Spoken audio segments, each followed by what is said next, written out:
Some words don't need to be screamed to break a heart. Some are whispered in the quiet of a bedroom and still echo forever.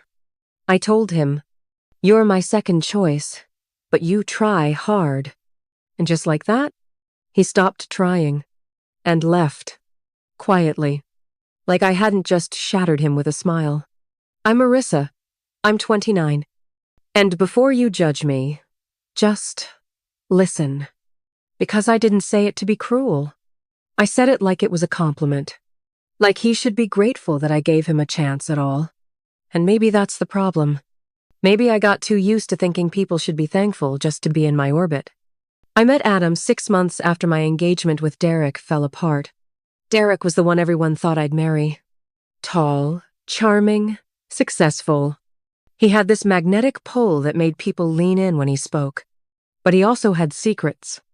And I found them in a folder buried deep in his laptop. Photos, messages, a whole second life. He didn't even deny it. He just said, "You always knew I wasn't built for one woman." It took months for me to crawl out of that hole. And that's when Adam showed up.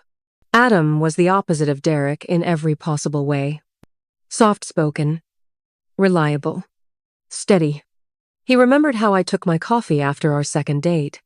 He carried an extra phone charger in case mine died. He asked about my day and actually listened to the answer. He made me feel safe, but not excited.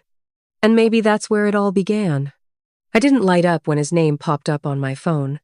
I didn't get butterflies when he kissed me, but I told myself that was good. That love didn't have to feel like a fire, maybe a warm blanket was enough.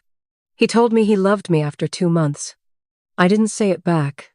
Not because I didn't care, but because I wasn't sure if I cared enough. Still, I let it grow. Because everything he did was right. He was consistent, patient, generous. And deep down, I believed that eventually the feelings would catch up. That I'd wake up one day and see him the way he saw me. That day never came. But the guilt did. It sat in the back of my throat every time he said, "You're the best thing that ever happened to me." Every time he made plans for our future. Every time he looked at me like I was everything. And I couldn't look back the same way. We were lying in bed one night. He had just spent the entire weekend helping me repaint my apartment. Didn't even complain when the color I picked turned out terrible and we had to redo the whole wall. He was laughing, tired, covered in paint. And then he looked at me and said, "I'd do this forever if it means waking up next to you every morning." I looked at him, really looked, and instead of matching his love, I gave him the truth. Soft, like it might not hurt if I said it gently enough. "You know you're not my first choice, right?" I said. He blinked. "What?" "I mean," I fumbled, "you're my second choice, but you try really hard and that matters." There was a long pause. Too long. And I tried to fill it. "That's a compliment, Adam.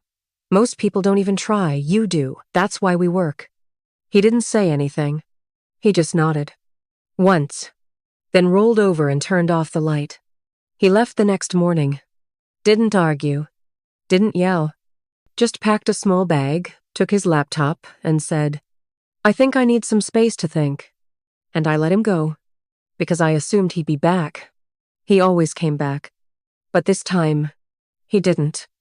Days passed. Then a week. I texted once.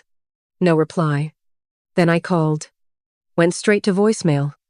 I started to panic. Started to realize that maybe the man I thought would always try finally stopped. And that's when it hit me. You can't expect someone to stay in a place where they're never truly wanted. No matter how patient they are. No matter how kind. Even the softest hearts have a limit. A friend told me she saw him at a coffee shop downtown. He looked different. More confident. Lighter. He was with someone. A woman who laughed easily and leaned close when he spoke. I asked if he looked happy. She said, "No." He looked free. And that's when I knew he wasn't coming back. Because for once, he was choosing himself. You see, love isn't about effort alone. It's not about proving your worth to someone who never saw it in the first place. It's about being chosen fully, with no hesitation, no comparisons, no second choice disclaimers wrapped in forced gratitude. Adam gave me all of that, and I gave him doubt dressed up as honesty. I thought being honest made me noble, but sometimes honesty is just cruelty in a prettier dress. And now? Now I sit alone in this apartment, the paint on the walls still peeling where he helped me fix it. I miss the way he used to say, "Good morning," like it mattered.